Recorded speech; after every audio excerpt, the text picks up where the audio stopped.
लहानपणी एक वाक्य ऐकलं होतं की इतिहास रचला इथल्या बहुजनांनी, पण लिहिला मात्र भटांनी. म्हणून त्यांनी त्यात हवे तसे त्यांना बदल घडवून आणले. पण आज पुराव्यानिशी सगळं काही उघड होत आहे. खरं तर माणसानं पुराव्यावर सगळ्यात जास्त विश्वास ठेवावा, कारण लिखाण कोणी मनानं काहीही करू शकतं. जसं की मी लिहू शकतो की दोन सूर्य होते, एक सकाळी उगवायचा, दुसरा दुपारी उगवायचा, तिसरा, असं म्हणजे लिहिणाऱ्याला काही नसते उपमा. पण पुरावा काय आहे काय नाही हे पाहिलं तर बरं होईल. काल परवाच अहिल्यादेवी होळकर यांची जयंती झाली.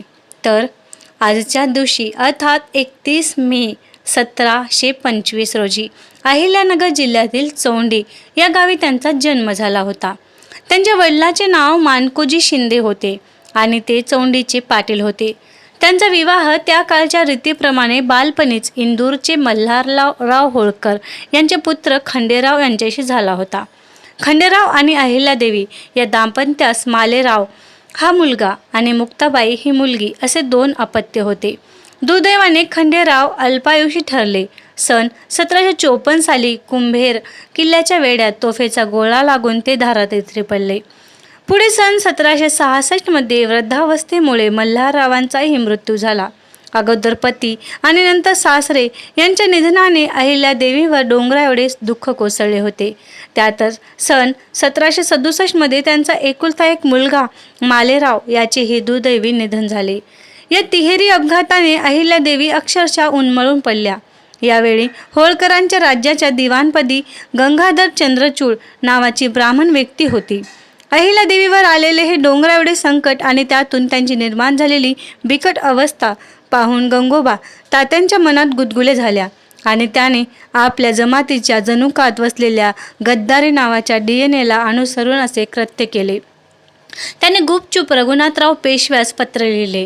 त्यात म्हटले होते की होळकरांचे राज्य बेवारस झाले आहे, म्हणून तुम्ही मोठ्या सैन्यासह येऊन ताबा घ्या. मी तुम्हाला पूर्ण साथ देतो. रघुनाथराव हा विद्यमान पेशवा थोरले माधवराव पेशवा याचा काका होता आणि स्वतःच पेशवा बनण्याचे स्वप्न पाहत होता. स्वतःचे कर्तृत्व गाजवण्याची व पेशवेपदावर स्वतःचा दावा मजबूत करण्याची ही उत्तम संधी आहे असे वाटून त्याने मोठ्या सैन्यासह होळकरांच्या राज्याकडे कूच केले. अहिल्यादेवीस गुप्त हैराण करवी गंगोबा तात्याची गद्दारी आणि रघुनाथरावाचे आक्रमण या दोन्ही बाबी समजतात त्या प्रचंड संतापल्या. त्यांनी आपले सेनापती तुकोजी होळकर यांच्या नेतृत्वाखाली फौजेची जय्यत तयारी केली.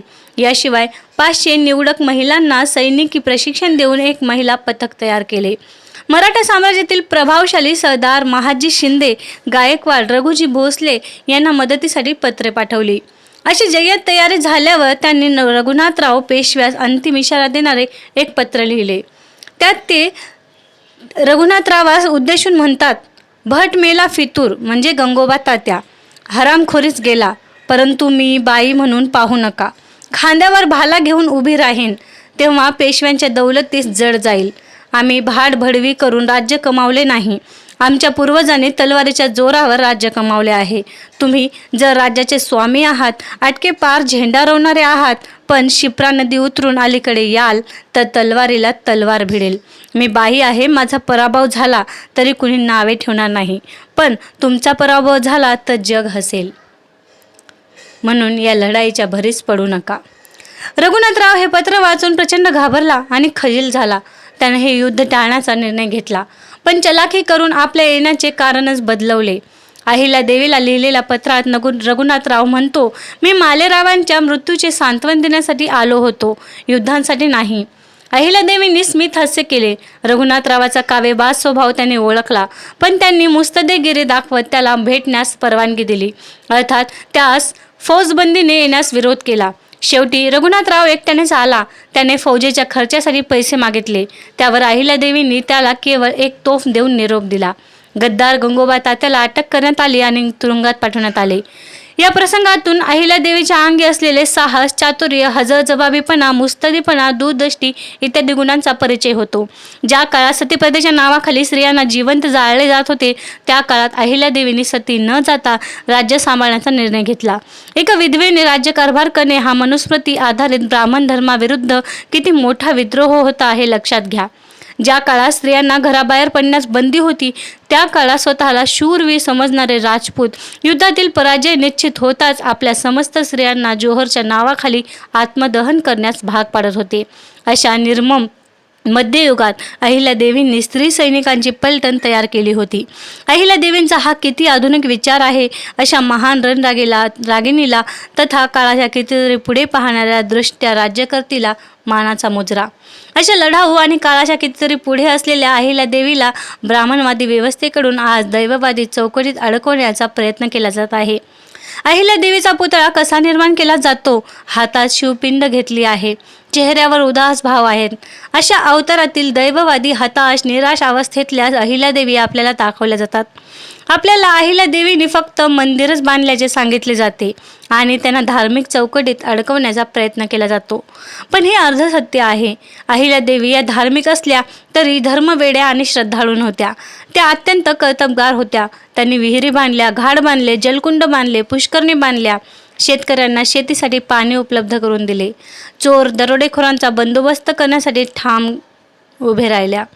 त्या संदर्भातील हकीकतही मोठी विस्मयकारक आणि अहिल्यादेवी काळाच्या किती पुढे होत्या याची साक्ष देणारी आहे. होळकरांच्या राज्यात दरोडेखोर, चोर आणि लुटारूंचा उपद्रव वाढला होता. अहिल्यादेवींनी आपल्या एकुलत्या एक मुलीचे मुक्ताबाईचे जाहीर स्वयंवर घोषित केले की जो कोणी या दरोडेखोरांचा बंदोबस्त करेल त्याच्याशी मुक्ताबाईचा विवाह लावला जाईल. यावेळी जात, पात, धर्म किंवा वंशाचा विचार केला जाणार नाही. यावेळी यशवंतराव फणसे या भिल्ल तुकडीच्या सरदाराने चोर दरोडेखोरांचा बंदोबस्त केला. तेव्हा अहिल्यादेवींनी आपल्या एकुलत्या एक मुलीचा विवाह यशवंतरावाशी लावून दिला. काही इतिहास संशोधक यशवंतराव फणसे यास भिल्ल मानतात, तर काही त्यास हटकर धनगर मानतात.